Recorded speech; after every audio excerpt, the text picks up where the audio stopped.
Today we'll work on a sample for this IELTS Writing Task 1 question. We'll look at how to plan the writing and explore the best vocabulary to use.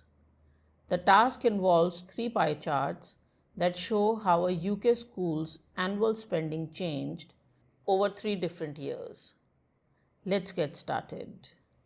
Many people find pie charts more difficult to interpret compared to bar graphs, line graphs, or tables. However, this challenge often comes from the way the information is presented. To make it clearer, let's look at the same data from the pie charts, but now displayed in bar graphs. You can see how much easier it is to visually compare the different categories and understand the trends. Before starting to write your response, it's important to plan. The first step in the process is to carefully look at the given pie charts. When we first look at the pie charts, the most noticeable thing is that teachers' salaries take up a large portion in all 3 years. We might also observe that insurance occupies a very small segment in the first 2 years. Other than these, the other categories fluctuate across the years. When analyzing data from graphs or tables, I follow a simple system to break everything down. First, I look at the highest and lowest values in each year. Then I check if anything is very close to those extremes. After that, I try to group the remaining categories into one or more groups. For pie charts, it's also useful to pay attention to proportions or what percentage each category represents. Next, I look for trends, whether things are increasing, decreasing, or fluctuating. Finally, I take a step back and identify the overall trend based on this data that I have analyzed. Let's now apply this method we discussed to the pie charts we are working on. We'll start by identifying the highest and lowest categories. The highest category in all 3 years is teacher salaries. The lowest category is insurance. And it is noteworthy that there is a major increase in insurance between 1991 and 2001. In 2001, the percentage of resources is very close to the percentage of insurance. In this question, the categories are so varied that it's difficult to group them. We do see a few clear trends. Insurance gradually increases, worker salaries decrease, furniture and equipment fluctuates, but it reaches a high in 2001. This change in the percentage of furniture and equipment is a significant or noteworthy feature. The overall trend based on this is consistent high spending on teacher salaries, lowest spending on insurance, and changes in other areas such as furniture and equipment. Now that we have analyzed the data, let's talk about the format for IELTS Writing Task 1 Academic.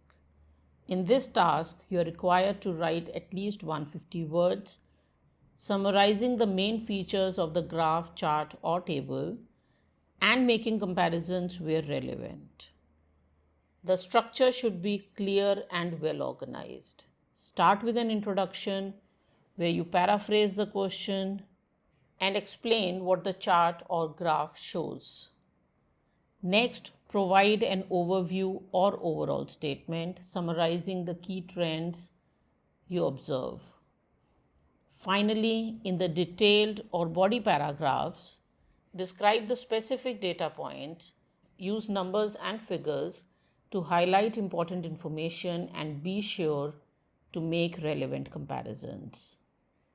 Now that we understand the structure, let's start with the introduction, which is where we paraphrase the question.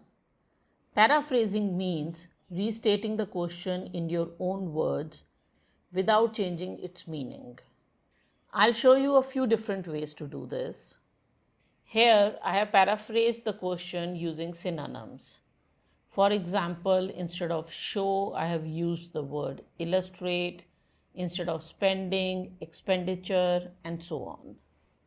In this example of paraphrasing, I've made some structural changes in the sentence along with usage of synonyms.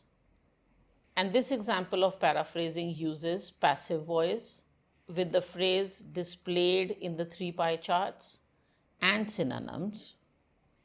As you can see, the best way to paraphrase is to use synonyms, change sentence structure, and if possible, use passive voice. Now let's create an overall statement based on what we planned earlier. We know that teachers' salaries consistently made up the largest part of the budget in all the 3 years.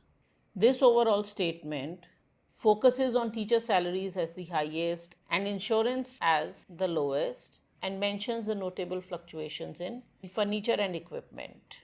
In this example of overall statement, again, teacher salaries are mentioned as highest, and then fluctuations of certain categories are mentioned. And in this overall statement, passive voice is used. The points that are included are that teacher salaries were at the highest and the trend of other expenditures is mentioned.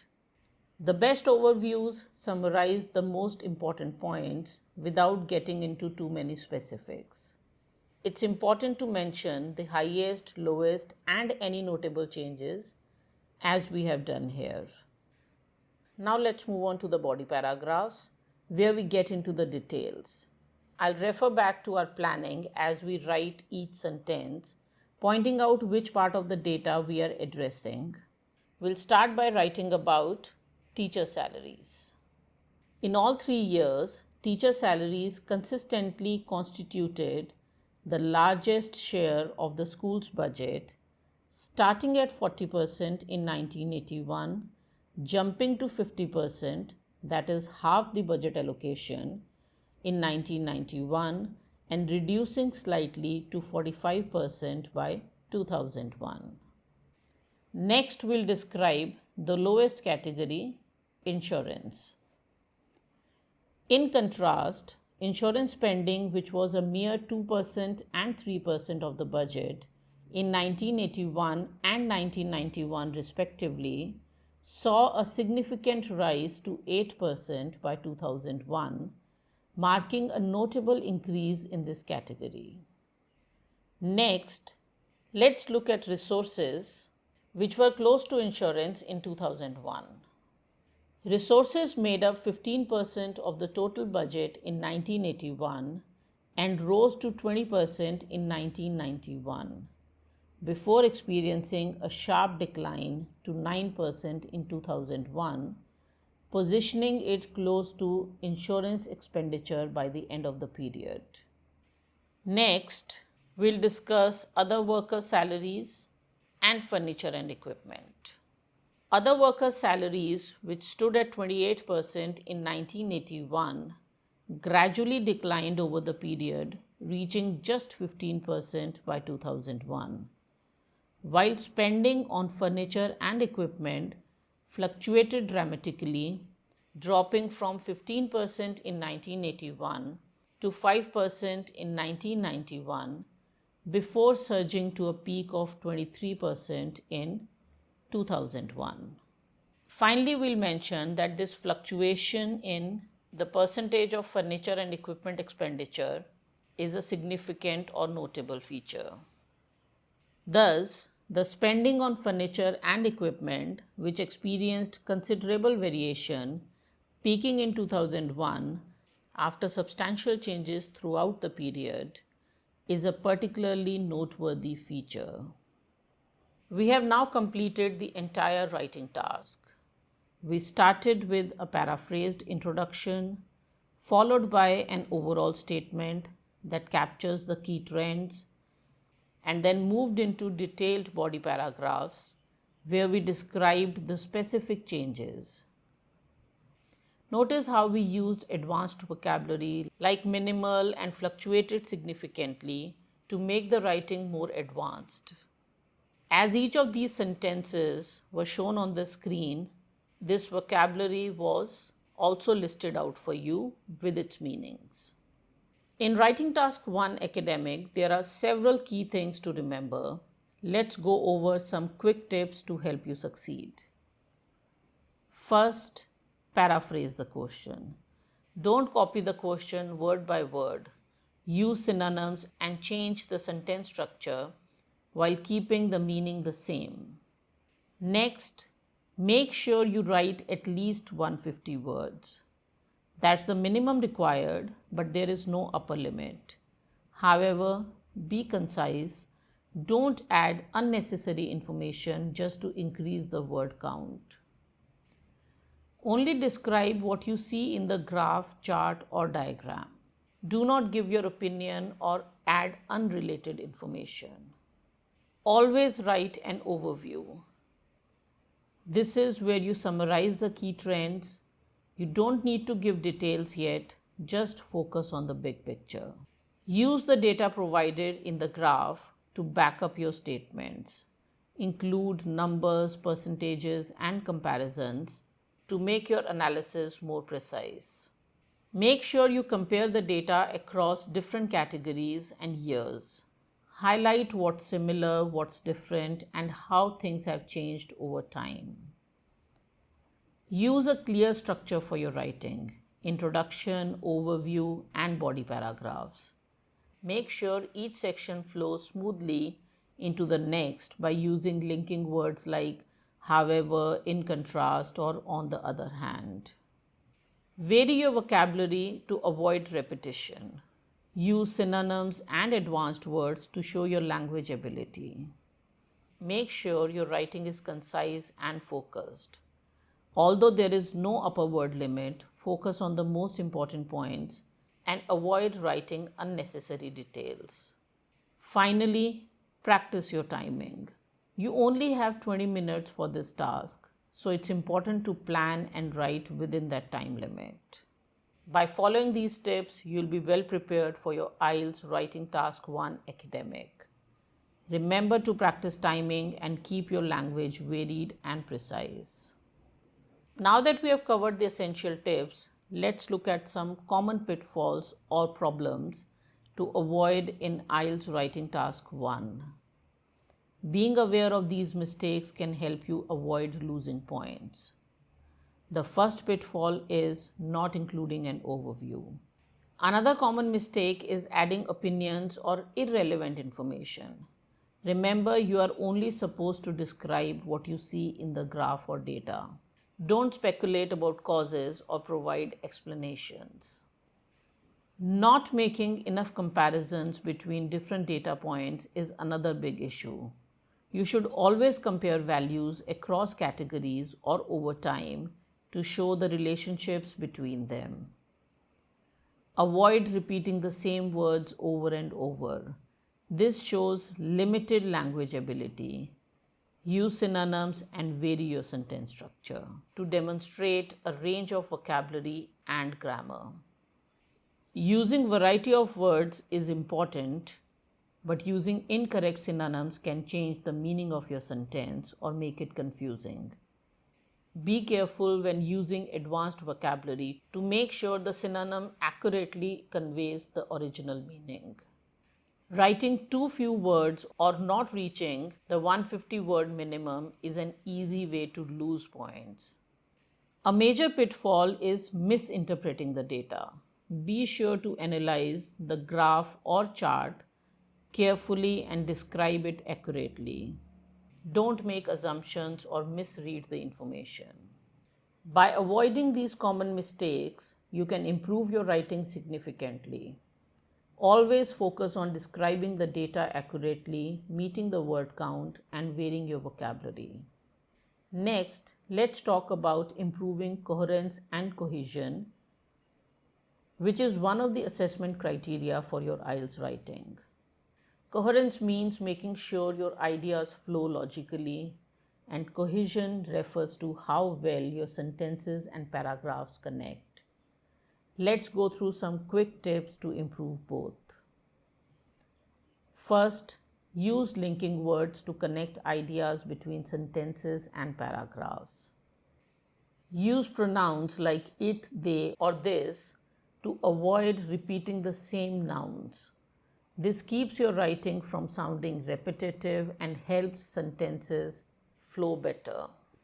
Make sure your paragraphs are organized logically. Start with an introduction, move on to the overview, and then divide your body paragraphs based on the data you are describing. Using a variety of sentence structures, simple, compound, and complex, makes your writing more dynamic and easier to follow. It also shows a higher level of language ability. Referencing words like this, these, and such helps you link ideas to earlier sentences. In the example shown on screen, this trend of the second sentence refers to the increase in spending on furniture. By using linking words, organizing your ideas logically, and varying sentence structures, you'll improve the coherence and cohesion of your writing. This will help your ideas flow naturally and make your writing more engaging and easier to follow, which means you'll get a higher band. Now I'd love to hear from you. Engaging with content actively will help you improve even faster. If you have any questions about IELTS Writing Task 1 or anything we covered in this video, feel free to drop a comment below. I'll be answering as many as I can. Have you tried writing a sample task 1 response recently? Share it in the comments or tell me how you approached it. I'd love to see how you are applying these strategies. Also, let me know if there are specific topics or questions you'd like me to cover in future videos. I want to make sure these videos are as helpful as possible for you. Remember, the more you practice and interact, the better you'll get. Whether you have questions, want to share your practice, or suggest future topics, I'm here to help you succeed. Before we conclude, here's a quick challenge for you. Take a look at this sample chart and write your own IELTS Task 1 response using the tips we have discussed. Try to follow the structure, use advanced vocabulary, and write at least 150 words. Let's quickly recap the key points from today's video. Make sure to paraphrase, write an overview, compare the data, and use a variety of vocabulary and sentence structures.